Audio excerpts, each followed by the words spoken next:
অনেককে তো পুলিশে ধরে নিয়ে গেছে। কেন? অনেক কি খুনি? আর সেই শ্রমিকের মামলা মিনিমাম 10 বছরের জেল হবে ওর। আমি অনেকরে পুলিশের কাছে দেইনি। 3 ঘন্টার মধ্যে আমি অনেককে থানার বাইরে দেখতে চাই। স্যার আপনি অনেকরে ছাইড়া দেন। জুতা মেরে গর্দন করছো, তোমার প্রশংসা না করে পারছি না। স্বামীর নাম মানে আপনার পেটের বাচ্চার বাবার নাম। জি অনেক চৌধুরী। অনেক চৌধুরী। অনেক চৌধুরী মানে? বৃষ্টি, আমি একটা উত্তরাধিকার চাই। অনেক আমার কাছে সন্তান চায়। কি বলছিস? আপনি কাউকে না জেনে ম্যাডামের রুমে ঢুকেছেন কেন?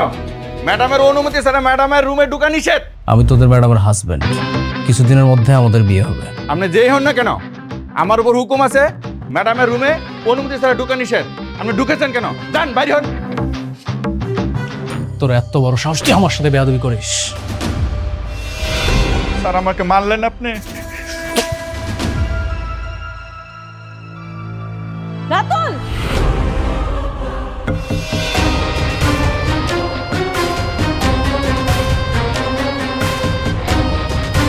আপনার এত বড় সাহস, আপনি ওনাকে থাপ্পড় মারলেন? আরে ও তো একটা বেয়াদব, ও আমার সাথে বেয়াদবি করছে, এই জন্য চর মারছে। বেয়াদব মানে? আপনি কি বেয়াদবি করছেন ওনার সাথে আমি শুনি তো। ম্যাডাম, উনি অনুমতি ছাড়া আপনার রুমে ঢুকেছে। আবার বলে উনি আপনাকে বিয়ে করবে। উনি বলে আপনার হবু স্বামী। এই চুপ, আবার বেশি কথা বলিস। উনি যে অন্যায় করুক না কেন, উনি আমার স্টাফ। আপনি আমার অফিসে আইসা আমার স্টাফের সাথে এরকম ব্যবহার করতে পারেন না। আরে ওর একটা বেয়াদব। শোনো, বেয়াদবদেরকে শাস্তি দিতে হয়, না হলে এরা মাথায় উঠে বসে। বেয়াদব মানে? বেয়াদব তো আপনি। আমি বেয়াদব? অবশ্যই আপনি বেয়াদব। আপনার সাথে আমার বিয়ে ঠিক হয়েছে, কিছুদিনের মধ্যে আমগো বিয়া। সব উল্টা পাল্টা কথা বলার জায়গা পান না, ফাজিল কোথাকার। ঠিক আছে, আই এম সরি। আসলে তোমার বাবা মার সঙ্গে। এক্সকিউজ মি, ম্যাডামকে আপনি করে কথা বলুন। ম্যানেজার আঙ্কেল বাদ দেন। এসব আলতু ফালতু লোকেদের সাথে কথা বইলা আপনি আপনার মান সম্মান নষ্ট করেন না। আপনারে আমি ভালো ভালো বলে রাখতেছি, কাজ ছাড়া না আপনি আমার অফিসে আসবেন না। কাজ থাকলেও পারমিশন নিয়ে তারপর অফিসে আসবেন। তা না হইলে গার্ড দিয়া ঘাড় ধাক্কা দিয়া বাইর করে দিব অফিস থেকে। মনে থাকে যান। এখন দাঁড়াইছেন কেন? যান পারা যান। কি হলো, দাঁড়িয়ে আছেন কেমন রাতুল সাহেব? বেরিয়ে যান, যান বলছি। আপনি এখন যান, ওনার কথায় কিছু মনে করেন। কিছু লাগলে আমি আপনার ডাক দিব। আচ্ছা ম্যানেজার আঙ্কেল, ম্যাডাম, রাতুল সাহেব যে ব্যাংক থেকে লোন আইনা ইনভেস্ট করছিল, কত টাকা ইনভেস্ট করছে? ম্যাডাম 70-80% তার ইনভেস্ট হয়ে গেছে। আনুমানিক 20% মতন বাকি আছে। আপনি খোঁজ খবর রাখবেন। জি ম্যাডাম। যখন পুরা ইনভেস্টটা হয়ে যাইব তখনই খেলা শুরু। ওনার এমন একটা ভুল ধরবেন, জি ম্যাডাম। ভুল ধইরা লাথি মেরে বাইর করে দিবেন। আমার জীবনটা তেজপাতা করে ফেলাইছে, ওরে আমি আর ছাড়ব না। তোরে তো আমি রাস্তার ফকির বানাইছাম, তোর কারণে আমার জীবনটা এলোমেলো হয়ে গেছে। এত সহজে ছাইরা দিমু তোরে? লাইসেন্স বাসাতে আছে, আপনি একটু ওয়েট করেন। হ্যাঁ হ্যাঁ, আমি দেখছি।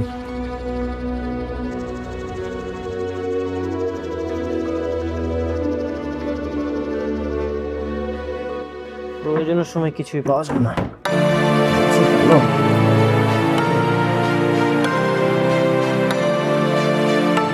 বৃষ্টি, আমার লাইসেন্সটা তুমি দেখছো? কি ব্যাপার, কোথায় গেল?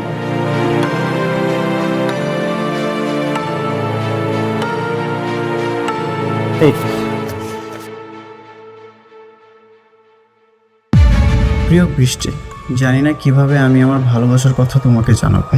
তোমাকে ভালোবাসা যতটা কঠিন ছিল, তার চেয়ে বেশি কঠিন ছিল তোমাকে সেটা জানানো।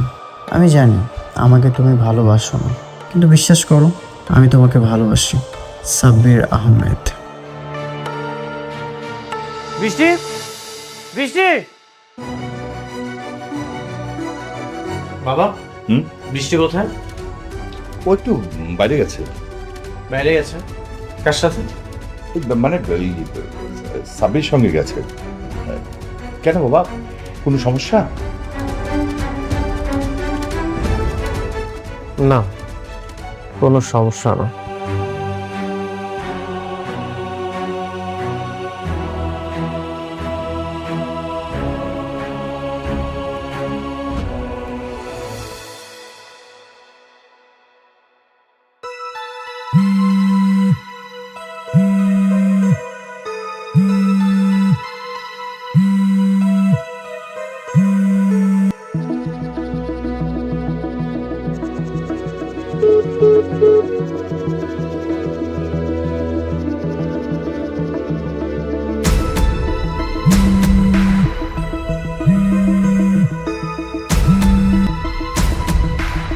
কে কল করেছে? অনেক। রিসিভ করো। কি বলবো রিসিভ করে? বলো যে বাইরে আছো। হ্যালো অনিক, বৃষ্টি, কোথায় তুমি? আমি তো একটু বাইরে এসেছি, তুমি কোথায়? বাইরে কেন? এই তো একটু কাজ ছিল। সাব্বিরের সাথে তুমি ঘুরতে গেছো তাই না? এটাই তোমার জরুরি কাজ? আমি বাসায় গিয়ে তোমাকে সব বলবো। তোমার যে কি কাজ সেটা আমি খুব ভালো মতো বুঝতে পারছি। তুমি তাড়াতাড়ি বাসায় আসো। আসছি।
দেখুন, আপনার সব পরীক্ষা নিরীক্ষার রিপোর্ট আমি খুব ভালো করে দেখলাম। আপনার পূর্বে যে অপারেশনটি হয়েছিল, আপনার সেই অপারেশন হওয়ার সাথে সাথে আপনি সন্তান জন্ম দেওয়ার ক্ষমতা হারিয়েছেন। কথাটা যদিও শুনতে খারাপ লাগছে, তারপরে এটাই সত্য যে আপনি কখনো মা হতে পারবেন না। আচ্ছা, কোনো চিকিৎসা কি নেই? একটু দেখেন না, ওর হাজবেন্ড তো সন্তান নিতে চায়, আমরা তাকে কিভাবে বোঝাবো? দেখুন, বিয়ের পরে সবারই তো সন্তান নিয়ে একটা আশা থাকে, সবাই তো বাবা হতে চায়, মা হতে চায়, কিন্তু আপনি তো এই ব্যাপারটি আগে থেকে জানতেন। সেও তো বিয়ের আগে আপনার হাজবেন্ডকে সবকিছু বলে আপনার বিয়ে করাটা উচিত ছিল। এখন আসলে কিছু করার নেই, আপনার সব রিপোর্ট এখানে। আপনি ইচ্ছে করলে অন্য ডাক্তার দেখাতে পারেন। ঠিক আছে, চলো সাব্বির।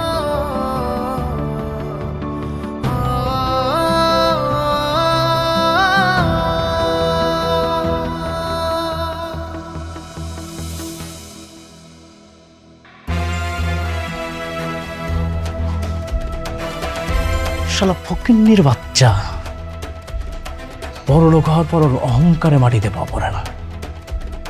আর একটা বার যদি আমি সুযোগ পাই, ওই ফকিন্নির বাচ্চারে একদম বরবাদ করে ফেলা।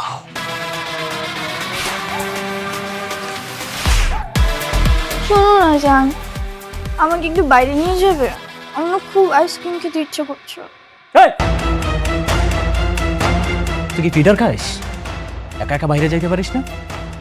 তুই দেখছিস না এখানে আমি একটা বিয়েটা কিভাবে করব, সেটা নিয়ে ভাবছি। তুমি ফকিন্নির বাচ্চাকে বিয়ে করার জন্য আমাকে ইগনোর করছো? কে ফকিন্নির বাচ্চা? তুই, তোর বাবা মা, তোর সবগুলা ফকিন্নির বাচ্চা। আমি যদি এখান থেকে তোদেরকে বের করে দেই, তাহলে কোথায় গিয়ে দাঁড়াবি?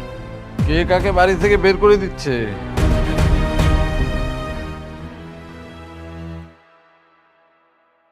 আপনার মেয়েকে বুঝান,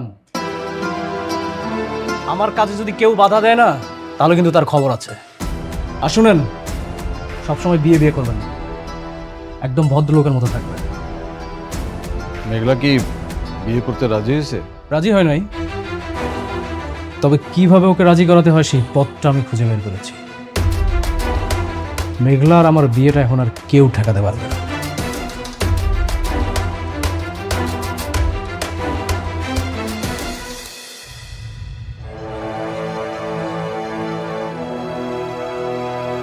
কি হয়েছে? কিছু না, ভাবছি। কি ভাবছো? ভাবছি এতটুকু জীবনে কত কিছুই না ঘটে গেল, স্বপ্ন আর বাস্তবতার মাঝখানে দাঁড়িয়ে নিজের অনুভূতিগুলো দাফন করতে হয়।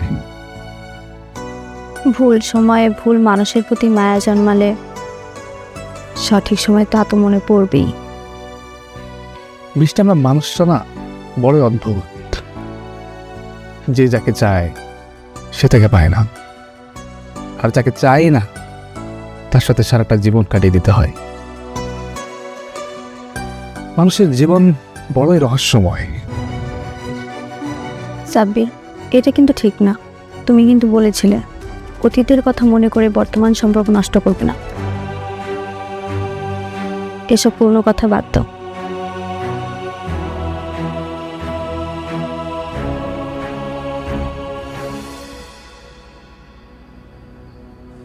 কি রে মা, অফিস থেকে আইসা ঘরের ভিতরে এরকম চুপচাপ দাঁড়ায় রইছস? অফিসে কোনো ঝামেলা হয়েছে?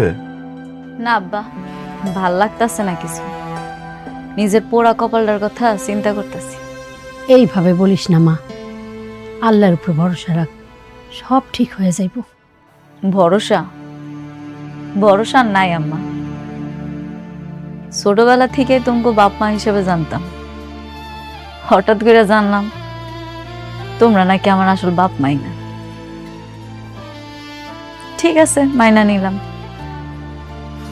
যার লগে আশা করে বিয়া দিছিলাম, তার লগে সুখে সংসার করতেছিলাম, হঠাৎ করে হ্যাঁ বেমানি করে আরেকজনের বিয়া করে চলে গেছে। এটাও মাইনা নিলাম। আমার একটা সন্তান আইতাছে, এখন এই সন্তানের বাপ সন্তানের পরিচয় নিতে রাজি না। এত কিছুর পরে আমি কেমনে ঠিক থাকুম কর? আব্বা, আমি কি এতই খারাপ? আমার লগে কি এত কিছু হইতে হইল?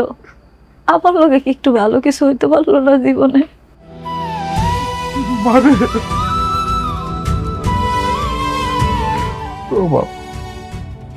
একটু ধৈর্য ধর মা, সব কিছু আল্লাহ দেখে পরীক্ষা করে, বুঝলো? একটু ধৈর্য ধর, দেখবি সব ঠিক হয়ে যাবো। কত ধৈর্য তোর আব্বা? আল্লাহ আমার আর কত পরীক্ষা নেই। আমি যার পারতাছি না, আমার তখন দেয়ালে পিঠ ঠিক গেছে। আব্বা, ও আব্বা, তোমরা দুইজনের আমি একটা কথা কইতে চাই। কমা, আজকে রাতুলে আইছিল আমার অফিসে, আইয়া আমার অনেক আজে বাজে কথা কইছে। তোমরা এমন করো না, ওরে এত সাহস দিও না, ওরে আর এই বাড়িতে আইতে দিও না। আমি ওরে বিয়ে করতে চাই না। আমি একা আছি, ভালো আছি, আমি শান্তিতে আছি। আমি আর কোনো অশান্তি চাই না। বাবা, তুই যা চাবি তাই হবে বাবা, তুই চিন্তা করিস না বাবা। আব্বা,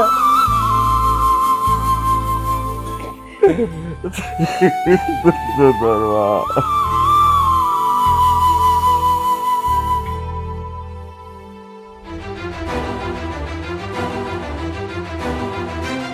বসো, আমি ফ্রেশ হয়ে আসছি। এতক্ষণে বাসায় আসার সময় হলো?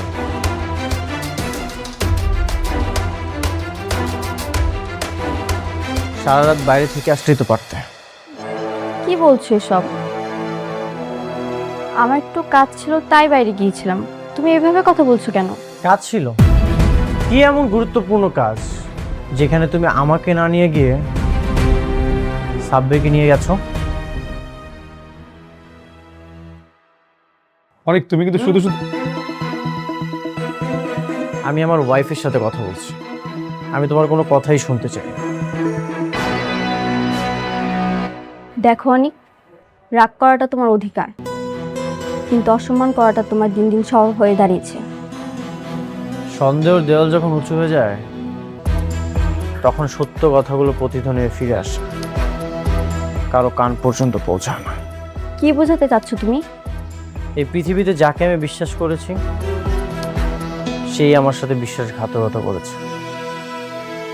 এই যে বিয়ের আগে তো আমি তোমাকে ভালোই বাসতাম, কিন্তু বিয়ের পরে আমি তোমাকে অনেক ভালোবেসেছি,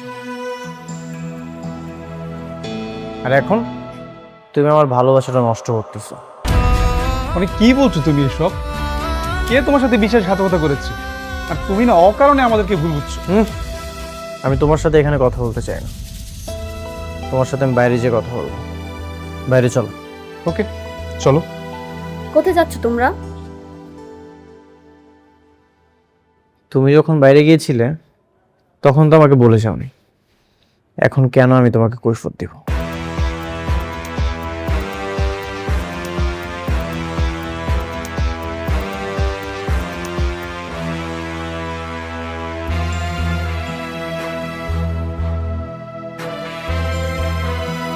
কি ব্যাপার, বাইরে ডাকলে যে? সবসময় আপন মানুষগুলো কেন বেইমানি করে? বিশ্বাসের শ্বাস যখন ফুরিয়ে যায় তখন মানুষ বেঁচে থেকেও মরে যায়। আমি যাকে বিশ্বাস করেছি সেই আমার সাথে বিশ্বাসঘাতকতা করেছে। কেন করেছে? এই প্রশ্নের উত্তর কি তোমার কাছে আছে? কি হয়েছে তোমার? আচ্ছা, তোমার কি কোনো সমস্যা হয়েছে? বলে বলো দেখে আমি কোনো সমাধান দিতে পারি কিনা। সমাধান? তুমি দেবে আমাকে সমাধান? আচ্ছা সাব্বির, তোমাকে কি বন্ধু বানিয়ে আমি ভুল করেছি?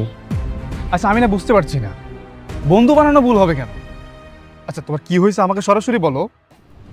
বলছি বলছি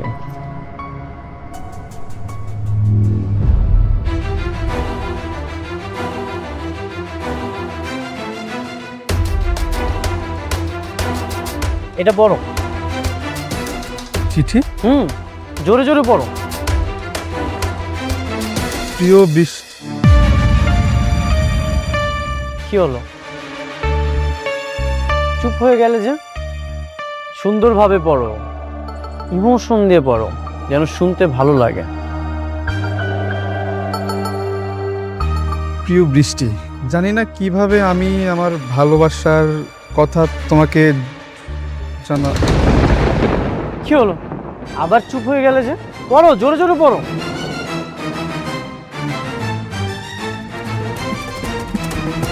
এই চিঠি তুমি কোথায় পেলে? তুমি আমার ওয়াইফকে লাভ লেটার দিয়েছো? বন্ধু হয়ে বন্ধুর ওয়াইফকে প্রপোজাল দাও? এতটা বেইমান তুমি? অনেক, তুমি আমাকে শুধু শুধু ভুল বুঝছো। ভুল? আমি তোমাকে ভুল বুঝছি? সব প্রমাণ তো তোমার কাছেই। হ্যাঁ, তুমি ভুল, কারণ এই চিঠি আমি ওকে এখন দেইনি, তোমার বিয়ের আগে দিয়েছি। তখন বৃষ্টি অ্যাক্সিডেন্ট হয়নি, এটা তখনকার চিঠি। মানে তুমি বৃষ্টিকে আগে থেকেই চিনো? তখন আমি বৃষ্টিকে ভালোবেসে চিঠিটা দিয়েছিলাম, ভার্সিটিতে একসাথে পড়তাম।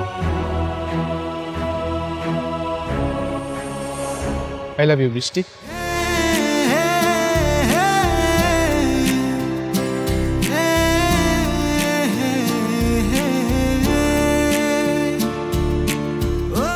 এই না, আমার না বলা কথাগুলো এখানে লেখা আছে। উঠো।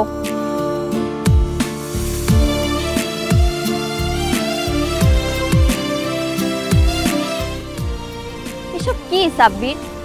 আমি তো তোমাকে আগেই বলেছি। বৃষ্টি, তুমি এভাবে আর আমাকে কত ফিরিয়ে দিবে বলো? দেখো সাব্বির, আমি তোমাকে মিথ্যে আশা দিয়ে ছোট করতে চাই না, কিন্তু তুমি আমাকে যে চোখে দেখো আমি তোমাকে সেই চোখে কোনোদিনই দেখতে পারবো না। কারণটা কি সে অনেক? যে মানুষটা তোমার দিকে একবার ফিরেও তাকায় না, তার জন্য কেন নিজের জীবনটা এভাবে আটকে রাখছো? ভালোবাসা কোনো হিসেব নিকেশ না। সে আমাকে ভালোবাসেনি, তাতে কি হয়েছে? আমি তো তাকে ভালোবাসি। সে হয়তো কোনোদিন বুঝবেই না তার প্রতি আমার ভালোবাসা, তাতেও কোনো সমস্যা নেই। তবুও তার প্রতি যে আমার ভালো লাগা, এটা আমি অন্য কাউকে দিয়ে পূরণ করতে পারবো না। অনেক শুধু আমার কাছে একটা নাম নয়, একটা বিশ্বাস। অদ্ভুত না, তুমি অনেকের অবহেলা নিয়ে সুখী, আর আমি তোমার প্রত্যাখ্যানটা নিয়েও আগলে রাখতে চাই। জানো বৃষ্টি, ভালোবাসা সবার জীবনে পূর্ণতা নিয়ে আসে না, কেউ পায়, কেউ হারায়, আর কেউ বা আমার মতো দূর থেকেই সারা জীবন কাটিয়ে দেয়। তুমি আমাকে ভুল বোঝো না, তোমার এই পবিত্র ভালোবাসাটা আমার জন্য বরাদ্দ ছিল না। এটাই আমার আক্ষেপ।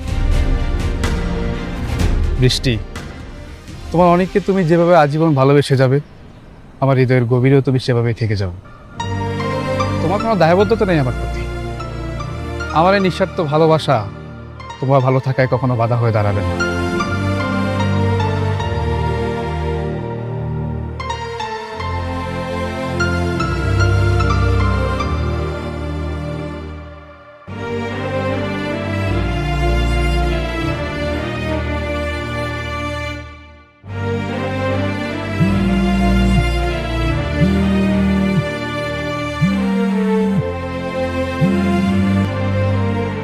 হ্যালো, হ্যালো অনিক, কোথায় তুমি? তোমার না আজকে আমার সাথে দেখা করার কথা? তুমি তো বলেছিলে সুযোগ পেলে আসবে। সুযোগ তো হয়নি, সেই জন্যই আমি তোমাকে জানাইনি। বৃষ্টি, right now I am so busy. তুমি কেন আমার দিকটা বুঝতে পারছো না? আমি তো তোমাকে ভালোবাসি। তোমার সঙ্গে কথা না বলে আমার ভালো লাগে না। না, আমি বুঝতে চাই না। তুমি যে আমাকে ভালোবাসো সেটা আমি কখনোই বুঝতে চাই না। আমি আমার ক্যারিয়ার নিয়ে বিজি। আমি আমার ক্যারিয়ার করতে চাই, আমি অনেক বড় হতে চাই। আমি এতিম একটা ছেলে, আমি আমার লাইফে অনেক ভালো কিছু করতে চাই। তুমি এটা বোঝার চেষ্টা করো না কেন? তাতে কি হয়েছে? তুমি কি তোমার এই সংগ্রামী জীবনের সঙ্গে আমাকে করতে পারো না? আমি তোমাকে কতবার বলবো, আমি তোমার মুখে ভালোবাসার কথা শুনতে চাই না। দেখো, তুমি বড়লোক বাবার একমাত্র মেয়ে, আর আমি এতিম একটা ছেলে। আমি কোনোভাবেই চাই না আমি আমার লক্ষ্য থেকে এক পা পিছনে চলে যাই। আমি আমার লক্ষ্যে পৌঁছাতে চাই। আমি যদি তোমাকে এখন বিয়ে করি তাহলে আমি আমার লক্ষ্য থেকে ছিটকে যাব।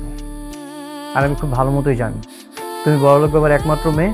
আমি যদি তোমাকে বিয়ে করি তাহলে তোমার বাবা এগুলো নিয়ে অহংকার করতে পারে, একটা ঝামেলা হতে পারে। ঠিক আছে, আমি আর কখনো বিরক্ত করব না তোমাকে।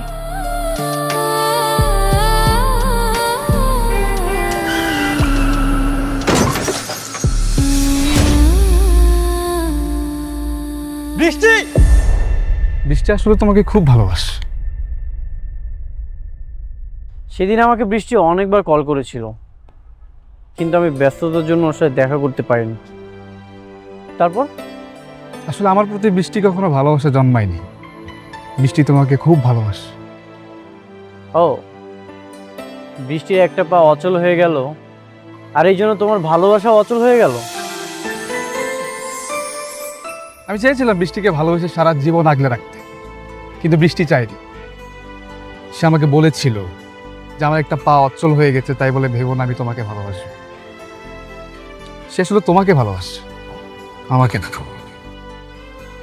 তারপর সে বলেছিল আমি যদি বন্ধু হয়ে থাকতে পারি সে আমার সাথে সারা জীবন থাকবে।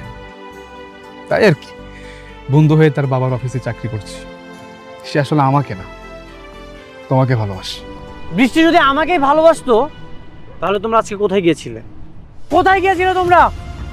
আমরা তো ডাক্তারের কাছে গিয়েছিলাম। তুমি তো বাবা হতে চাও, তাই সে আমাকে নিয়ে ডাক্তারের কাছে গিয়েছে পরামর্শ নিতে সে আসলে এ সময় মা হতে পারবে কিনা।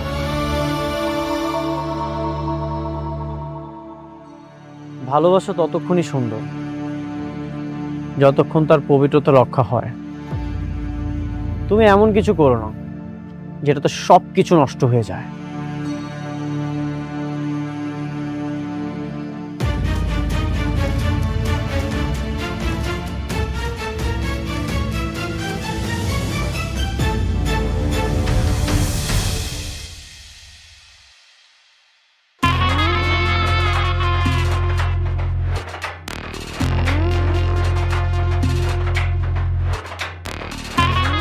কি ব্যাপার আপনি?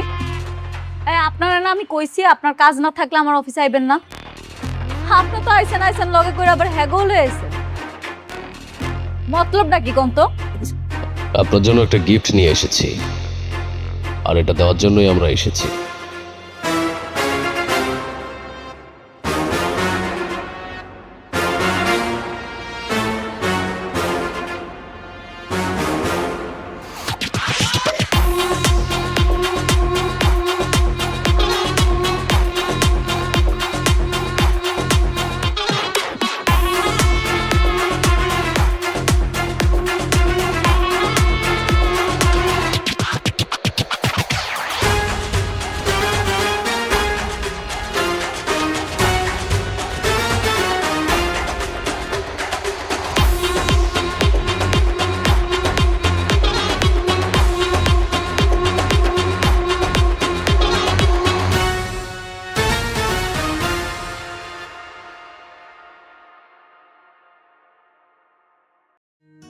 আসসালামু আলাইকুম, আমি জান্নাতুল ফেরদৌস যে এ ব্লগে সবাইকে স্বাগত। কেমন আছেন বন্ধুরা? আশা করি ভালো আছেন, সুস্থ আছেন। আমরাও আল্লাহর অশেষ রহমতে ভালো আছি।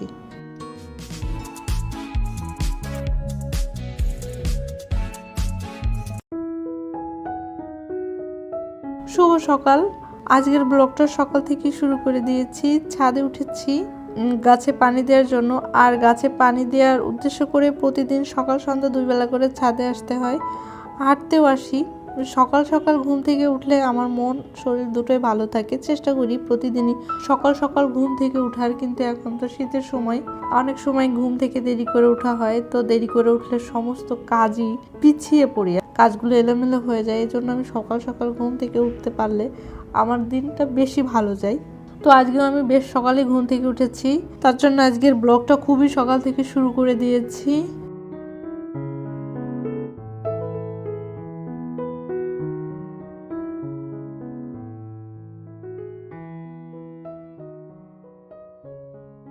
এই মুরগিগুলো দেশি মুরগি। দেশি মুরগি তো খেতে খুবই ভালো লাগে, কিন্তু আমরা যারা শহরে বাস করি এরা তো দেশি মুরগি পাই না। কারণ বাজারে দেশি মুরগি আছে, সব কিছুই কারণ বাজারে খুবই ভালো পাওয়া যায়। দেশি মুরগি যদি কিনতে হয় তাহলে কারণ বাজারে যেতে হবে, কারণ আমাদের আশেপাশে যে লোকাল মার্কেটগুলো আছে, লোকাল বাজারগুলো আছে, এখানে দেশি মুরগি মানে পাওয়াই যায় না। পাকিস্তানি যে মুরগিগুলো আছে এগুলো। তো আজকে আমি 2টা দেশি মুরগি কারণ বাজার থেকে নিয়ে আসছি। কারণ বাজার একদমই আমাদের বাসার পাশেই। মুরগিগুলো কেটে ধুয়ে গুছিয়ে রাখার চেষ্টা করছি। যে কোনো কাজ যদি আগে থেকে গুছিয়ে রাখা হয় তাহলে অনেক সহজ হয়ে যায়। তাই আমি চেষ্টা করি তার আগে থেকেই সমস্ত কাজগুলো গুছিয়ে রাখার।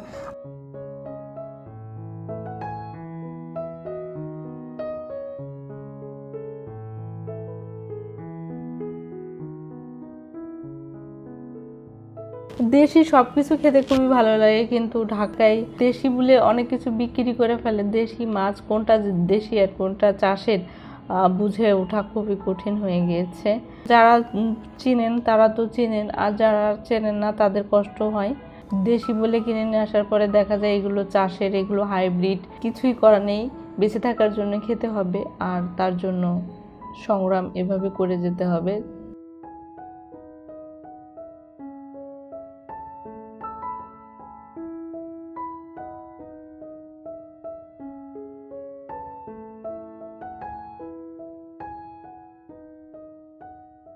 আদা রসুন পেঁয়াজ মরিচ সবকিছু আগে থেকে কেটে ধুয়ে রাখতে চাই। মাছগুলো সেগুলি আগে থেকে কেটে ধুয়ে ফ্রিজে রেখে দিলে তাড়াতাড়ি রান্না করা যায়। যারা দ্রুত কাজ করতে পারে তাদের কাছে হয়তো এটা কোনো বিষয়ই না। মুরগিগুলো কেটে গুছিয়ে রাখছি। মুরগি কেটে ধুয়েও রাখা যায়, কিন্তু কেটে এমনি ফ্রিজেও রাখা যায়, যে যেমনটা পছন্দ করে। আমার কাটাকাটি করা হয়ে গিয়েছে, এখন আমি দুপুরে রান্না করব।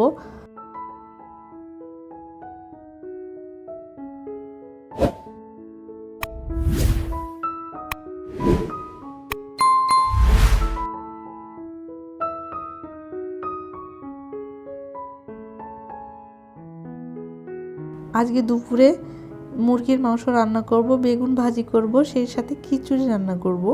বেগুন ভাজির জন্য আমি গোটা গোটা করে বেগুন কেটে নিয়েছি। এর ভিতরে আমি হলুদের গুঁড়ো, মরিচের গুঁড়ো, জিরার গুঁড়ো, ধনিয়ার গুঁড়ো আর একটু সাথে আদা দিয়ে মাখিয়ে রাখছি 30 মিনিটের জন্য। বেগুন ভাজিতে একটু আদা দেওয়া হয়, তাহলে কিন্তু অন্যরকম ফ্লেভার আসে। আমি এই জন্য সবসময় চেষ্টা করি বেগুন ভাজিতে একটু আদা বাটা দিতে। আধা চা চামচ আদা বাটা আমি দেওয়ার চেষ্টা করি। 2টা বেগুনে 1 চামচ আদা বাটা দিলেই কিন্তু খুবই ভালো।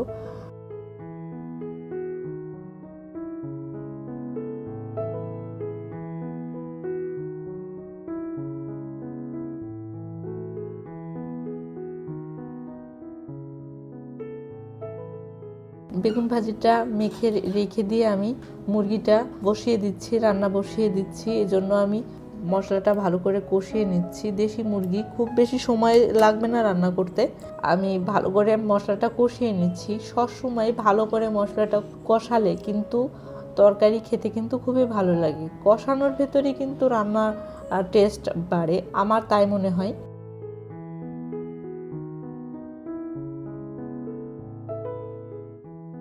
এক একজনের রান্নার এক এক রকম। আমি আমার মতো রান্না করি আর চেষ্টা করি আমি যতটুকু জানি যতটুকু পারি আপনাদের সঙ্গে শেয়ার করার। আমি সারাদিনের কি কাজকর্ম করি সেগুলোই নিয়েই আমার এই ছোট্ট চ্যানেলটা। যাই হোক, আমি মুরগির মাংসটা রান্নার জন্য পেঁয়াজটা ভালো করে ভেজে হলুদের গুঁড়ো মরিচের গুঁড়ো সব দিয়ে মশলাটা ভালো করে কষিয়ে নিচ্ছি। মশলাটা একটু ভালো করে কষিয়ে তার ভিতরে আমি মাংসটা ঢেলে দিব।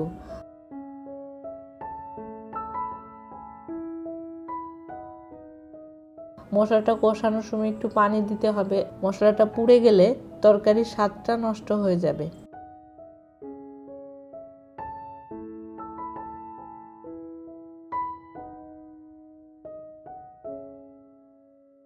আসলে রান্নাটা একটা শিল্প, এটা আপনি আপনার মতন করে রান্না করবেন, যার যেটা পছন্দ মতন রান্না করে নিলে কিন্তু খেতে কিন্তু ভালো লাগে। যে কোনো কাজকর্মের পেছনে একটু যদি সময় দিয়ে সে কাজটা করা হয় তাহলে কিন্তু সেই কাজটা আসলে অনেক ভালো হয়।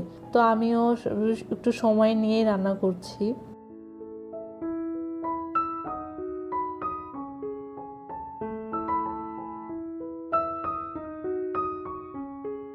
দেশি মুরগি, এই জন্য খুব বেশি সময় লাগবে না, 20 মিনিটের ভিতরেই কিন্তু মুরগির মাংসটা রান্না হয়ে যাবে।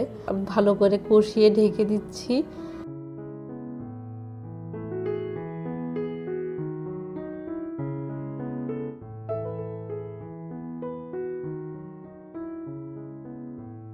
হয়ে গিয়েছে আমার মুরগির মাংসটা। আমি একটু হালকা ঝোল রেখেছি কারণ এটা দেশি মুরগি তো, এই জন্য অতটা ভুনা ভুনা করিনি, একটু ঝোল ঝোল করেছি। ভুনা মাংসের এক ধরনের স্বাদ, ঝোল মাংসের আর এক ধরনের স্বাদ। একটু ঝোল মাংস রান্না করেছি বলে একটু বেশি মশলা দিয়েছি। আপনারা যারা নতুন রাঁধুনি, যারা নতুন রান্না করছেন, নতুন রান্না শিখেছেন, নতুন রান্না পারে, অতটা ভালো রান্না করতে পারেন না, তাদের জন্য আমি এইটাই বলবো যে আপনি যখন ঝোলের তরকারি রান্না করবেন কিংবা ঝোল কোনো কিছু করবেন তখন মশলাটা একটু বেশি দেবেন। আর যারা ভুনা করবেন তাদের মশলাটা একটু কম দিলেও সমস্যা নেই, কারণ ওটা ভুনা হচ্ছে।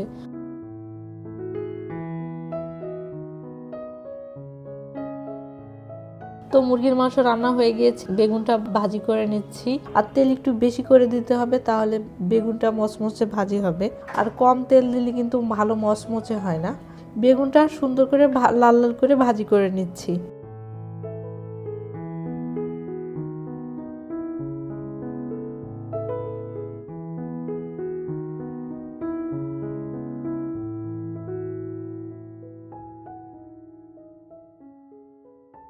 বেগুন ভাজি হয়ে গিয়েছে, সবাইকে খেতে দিয়ে দিচ্ছি।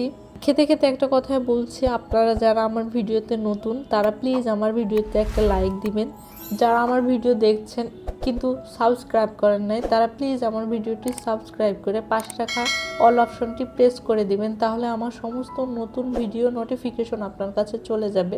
আর আপনার একটা লাইকই পারে আমার ভিডিওটা আপনাদের মতন আরও অনেকের কাছে ছড়িয়ে দিতে।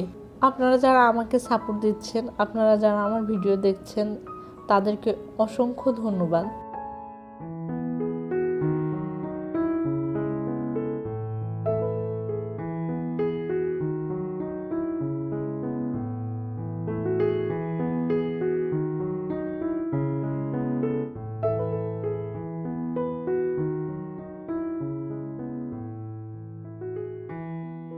রান্না হয়ে গিয়েছে, এখন খেতে দিব।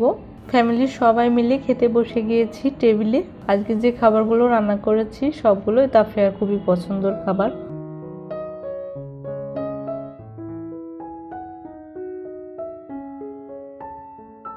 সকালবেলা তো রুটি খুবই পছন্দ করে, রুটি করা হয়। আর দুপুরবেলা ওর যে পছন্দের খাবার, যে খাবারগুলো খেতে চাই সেই ধরনের খাবারই আমি তৈরি করার চেষ্টা করি। তাফিয়া খুবই পছন্দ করে খিচুড়ি, বেগুন ভাজি, আর সেই সাথে যদি মাংস থাকে তাহলে তো কথাই নেই। ও খুবই পছন্দ করে, খুবই মজা করে খায়। তো আমিও চেষ্টা করি আমার মেয়ে যেই খাবারগুলো পছন্দ করে, যেই খাবারগুলো খেতে চায় আমি সেই খাবারগুলো রান্না করে দেওয়ার।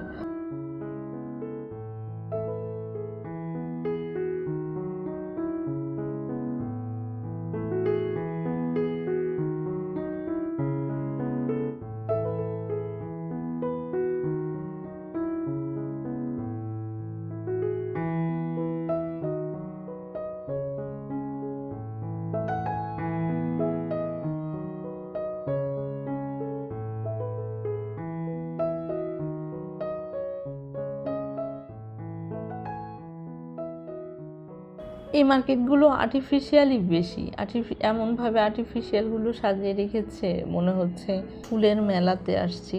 কিছু কিনে নিয়েছি আর কিছু দেখছি, আপনাদেরকে দেখানোর চেষ্টা করছি। আসলে এখানের সমস্ত আর্টিফিশিয়ালগুলো এতটা সুন্দর, একদম জীবন্ত গাছের মতো মনে হচ্ছে। আমি অনেকগুলো আর্টিফিশিয়াল কিনেছি। এই দেখেন, এইগুলো একেবারে শীতের সময় খুবই ভালো লাগছে। সূর্যমুখী ফুলটা, বেশ কিছু আর্টিফিশিয়াল কিনেছি আর বাদবাকি আর্টিফিশিয়ালগুলো আপনাদেরকে দেখানোর চেষ্টা করছি। আপনারা যদি কিনতে চান তো এই মার্কেটে এসে এগুলো কিনতে পারেন। অনেকগুলো দোকান আছে আর্টিফিশিয়ালের, প্রায় ধরতে গেলে 20টার মতো দোকান আছে।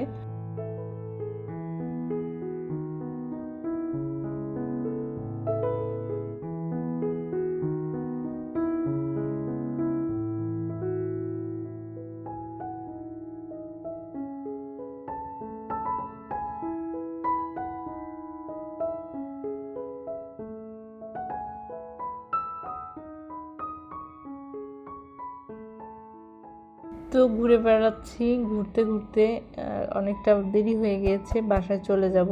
আমি কোথায় কি করি আপনাদের সঙ্গে সবকিছু শেয়ার করার চেষ্টা করি। আমার চ্যানেল যদি আপনাদের ভালো লাগে তাহলে আমার চ্যানেলটি সাবস্ক্রাইব করবেন, পাশে রাখা বেল আইকনটি প্রেস করে দিবেন, তাহলে আমার সমস্ত নতুন ভিডিও আপনারা পেয়ে যাবেন।